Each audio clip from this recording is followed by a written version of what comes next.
நீங்க 6 சிலிண்டர் கொடுக்க போறேன்னு சொல்றீங்க. அதைத்தான் தமிழகமே எதிர்பார்த்துச்சு. 6 சிலிண்டர். நான் கூட இப்ப நினைச்சு பாக்குறேன், 6 சிலிண்டர்னு சொல்லிட்டு யாரெல்லாம் விறகடுப்பில் பயன்படுத்துகிறார்களோ அவர்களுக்கு மட்டும் சொல்லிடுவாரோன்னு நினைச்சேன். ஏன்னா கண்டிஷன் அப்ளை தானே எல்லாமே. ஆனா நல்ல வேளை அதை சொல்லல.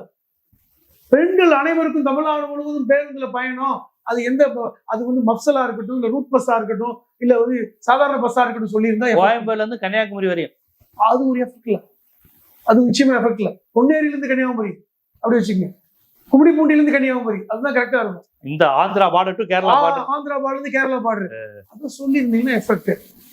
இப்ப நீங்க என்ன சிங்கப்பெண் சொல்றீங்க? ஏற்கனவே ஜெயலலிதா அவர்கள் பெண்களுக்கு தனி காவல் நிலையம் அமைச்சிருக்காங்க, அதுவே சிங்கப்பெண் தான். ஏன் திமுக ஆட்சியிலுமே அது நிறைய விரிவுபடுத்தப்பட்டுச்சு. அதான் சொல்றேன், ஏற்கனவே சிங்கப்பெண்கள் தனி காவல் நிலையத்தில் இருக்காங்க. நீங்க பேர் வச்சிருக்கீங்க அந்த சிங்கப்பெண், அவ்வளவுதான்.